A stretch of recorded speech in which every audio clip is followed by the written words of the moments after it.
and Sherrone Moore was named the new head coach at Michigan. Now, the timing of this was, I don't know if surprising is the right word. It was unexpected because we were told now there is a 7-day waiting period by the state of Michigan for that job that has to be posted before you can go and fill it.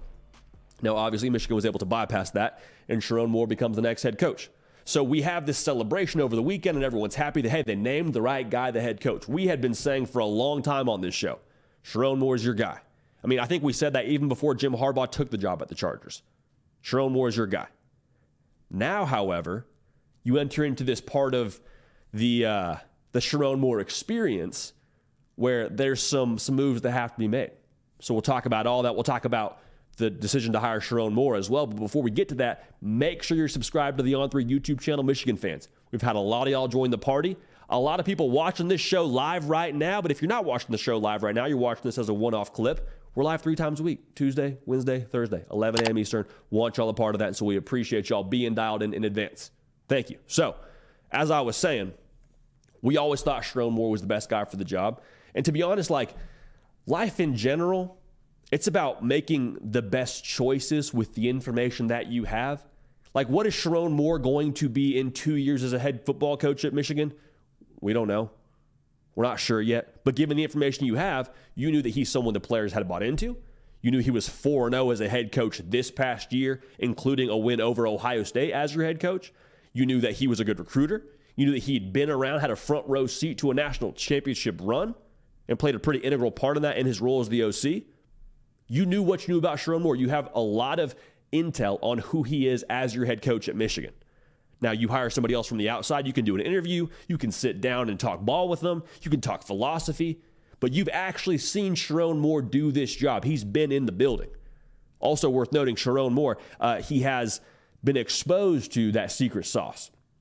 And I put out a tweet as soon as this hire was made in Ann Arbor and said, okay, Sherrone Moore being hired as your head coach, that guarantees that championship recipe is going to be intact. Now, notice what I didn't say. I didn't say that championship recipe, those championship results are 100% just teed up to happen yet again. Michigan, they're going to be national champs next year, run it back. I didn't say that. But I do think the way that they did things matters. Sherrone Moore being able to be a part of the way they did things, playing a big role in the way they did things, that matters. Now, what I would say is, again, the recipe and results are different things. So to get the results that he wants to get, I think Sherrone Moore will have to make it a Michigan Sherrone Moore team, not a Jim Harbaugh team that Sherrone Moore coaches, but a Sherrone Moore's Michigan team. Now, some people saw this hire, and it's probably the minority, but some people saw this hire and said, I mean, he hasn't really even been a head coach before. I mean, if there was other big jobs that opened up, let's say, you know, another P5 job opened up tomorrow, I guess P4 job opened up tomorrow, would Sherrone Moore's name be in the mix for that? Maybe, maybe not. So some people think, maybe, hey, it's a risk to hire Sherrone Moore. Some would say that. I don't think you're overwhelmingly wrong in saying there's a risk in hiring him. There's a risk in hiring anybody. But think about it this way. I think there's a greater risk in not hiring him. Because if you don't hire Sherrone Moore, I think you risk a reset in 2024. And when I say reset, I mean you very, very clearly run the risk of having happened what happened to Alabama, what happened at Washington, in the sense that you just decimate your roster. If anybody besides Sherrone Moore had been named head coach, there would have been a portal exodus. Now, that's not me saying that nobody's going to leave Michigan in that second portal window. People leave all the time via the portal for their own reasons. But you would have seen a high number of guys leave if you hadn't hired Sherrone Moore in 2024. That's the immediate impact you would have felt. The other part of this is, how many elite head coaches are there in college football? And when I say elite, I don't mean like they win 10 games every couple of years. I don't mean that they are consistently in bowl games. I mean like elite college football playoff caliber kind of coaches. I'm not telling you Sherrone Moore is that, but I'm saying if you didn't hire him and you let him walk out the door after having been around a staff that just won a national championship, after being under Jim Harbaugh and having Jim Harbaugh's support to be the next head coach at Michigan, I think that means something. And I think letting him walk out the door is a greater risk than hiring him. Just so we're all on the same page there. You risk allowing one of the next great coaches, if he ends up being that, to walk out the door. Now, that's not me taking a guess at what he's going to be as a head coach, but I don't think it's overwhelmingly irresponsible to think that there's a chance that could be the case, given the way that Jim Harbaugh spoke about him and given the way that he coached this team when they went and beat Ohio State to punch their ticket to the Big Ten championship and eventually the college football playoff. That matters.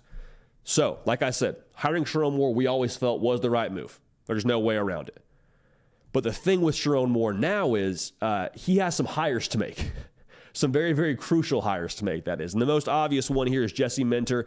Everyone and their mama expects him to be the next DC for the LA Chargers. Rest in peace, San Diego Chargers. But he'll be probably the next DC for the LA Chargers.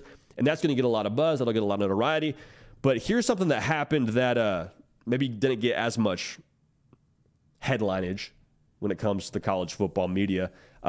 They have the major challenge of replacing Ben Herbert, who was the strength and conditioning coach for Michigan. At first, thought he was going to stay at Michigan, was the early indication, ends up taking a job with the Chargers. Hey, I mean, he's going to go follow Jim Harbaugh.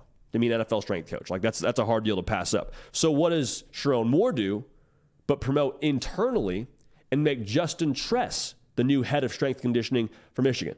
Now, the reason why we're talking about the head strength conditioning coach for Michigan so emphatically and why it's so important for us to talk about it on this show right now, show me who your strength coach is, I'll show you who your football team is. Like Ben Herbert, people raved about him. Not just from the outside looking in at Michigan, but the players, the way they talked about him, the way they challenged, the way they do things every single workout at Michigan, the way they develop them mentally, the way they push the envelope and in terms of their development, like the way that he built this Michigan football team, Jim Harbaugh, that is, Ben Herbert had a very large part in playing. Like you look at the intangible strengths for Michigan. I mean, your strength conditioning program is a very, very big piece of installing that into your program. Very big piece. You want to know why? Because the strength conditioning team spends the most time with your players out of the entire college football calendar than any other coach. Like during winter conditioning, you don't really have as much interaction with your position coach. You do with the strength conditioning coach. Dog days of summer, you're with that strength conditioning coach every single morning. Like you see more of him than anybody else. So with that being said, they're in charge of installing that competitive DNA into who you are. Look at the competitive DNA of who Michigan's been the last couple of years. There's been no question about it. It's been superior. That's why they were who they were in a lot of ways. Disciplined, competitive, I mean, attention to detail, wouldn't beat themselves. They would feed on your mistakes. I mean, how many times did we see Michigan put their foot on the throat of their opponent and apply pressure in the fourth quarter, and that was the difference? Yes, that's the personnel. Yes, that's coaching, all those things. I think most specifically, at its very core, that's your strength and conditioning program giving you that edge to be able to apply pressure in the fourth quarter. So now with Ben Herbert leaving, it's on Justin Tress to uphold that standard at Michigan, to allow them to continue to be that bully on the block in the fourth quarter. That's a big piece of this. That's a very, very big piece of Sherrone Moore's success early on at Michigan. So as much pressure is on Sherrone Moore, a lot of it is also on Justin Tress. The mental and physical stamina that they've had the past couple of years is because of that strength conditioning program. So for Michigan to have sustained success, for them to go and win multiple national championships and do what they want to do in the future under Sherrone Moore, I think, like I said at the top of this thing, it will have to be a Sherrone Moore Michigan team. It can't be a Jim Harbaugh Michigan team coached by Sherrone Moore. And I'm not saying you abandon what's worked in the past. I'm not saying you switch up philosophies or switch up your scheme or any of that. If you do, you do. That's fine in the future. You got to find what works for you. But I think for Michigan, you can't chase the 2023 team and try and have the exact same way they did things and try and replicate it down to the very last practice. Like, it's got to be a Sherrone Moore Michigan team. And the reason why I say you can't chase that 2023 team is because that's just needless pressure. Each team is its own. I mean, this is true in life as well. Like, we can't do this show how Colin Cowherd does his show. We can't do this show how Josh Pate does his show. We have to do this show how we do this show. Because if I were doing it somebody else's way, that would be faking it, that wouldn't be authentic, and people would spot that in a minute. People would spot that. Also, how do we know this? You can't do the way that someone else does something as well as they do it, right? Like, Sherrone Moore can't do Jim Harbaugh as well as Jim Harbaugh does Jim Harbaugh. So at the end of the day, you'd be doing, at best, a silver medal impersonation of Jim Harbaugh. That's not going to win. That's definitely not going to win you national championships. And so the authenticity that Sherrone Moore and that Michigan are going to have to embody and going to have to grow into, I think that's the most key ingredient to what Michigan's going to be in the future. Because I think Sherrone Moore, given his reputation as a leader, the buy-in he's created, the way he's going to recruit, the way they're going to develop, I think that's going to stay intact. I think it's going to stay intact well enough, at least, to put them in that college football playoff range year in and year out with them going to 12 teams. I feel pretty confident in saying that. But I think we need to make sure we say this, too, as we jump into the Sherrone Moore era. We have to acknowledge that he's learning in the spotlight. And what I mean by that is Sherrone Moore has never been a college football head coach before. Nothing wrong with that. Everyone has to have their first time at some point in time as a head coach if you're going to be one. But understand, Sherrone Moore is not, taking on this role for the first time at a G5 institution. Like, he's taking it on at one of the premier brands in the sport. So it's like, hey, you don't get to learn how to play in the band at the dive bar and eventually figure out your spot. Like, no. Hey, congratulations. It's your first time playing the guitar. Well, figure it out at the Grand Ole Opry.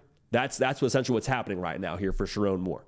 And so what I think we need to make sure we understand, we're all on the same page, is whatever they are in 2024 or in 2025, that's fluid. Like, we may not see the Sherrone Moore Michigan team for like 2 or 3 years. I hope you see it in year one. I'd love to see it in year one. But understand that, like, his first year as a head coach at Michigan, it may not look like what it's going to look like in 2026 or 2027. So don't be overly quick to make a firm opinion on Sherrone Moore. Let's hold those kind of loosely. And the way that it evolves, I'm excited to watch. Because I think the way that he's created buy-in, the way that players talk about him, the way players felt about him too, that means something. And you can't just walk in and replicate that if you're a new coach, if they made an outside hire. Like, the buy-in for Sherrone Moore is real. And that's what's hardest to gain. You can develop, you can game plan, you can figure out your identity as a coach and as a team, but the buy-in that he's created, that's what takes years and off seasons to really develop. So love that Sherrone Moore is the next coach at Michigan. That would have been the role that we would have, or that would have been the play that we would have made if we were calling the shots in Ann Arbor. But obviously a lot of big hires left to make. They already made a big hire for their strength conditioning program. And sustained success will be Sherrone Moore taking over the Michigan identity in the long haul. Hey y'all, thanks so much for watching. Subscribe to the channel here to make sure you don't miss an episode of The Hard Count. Also be sure to check out other videos on the On3 YouTube channel.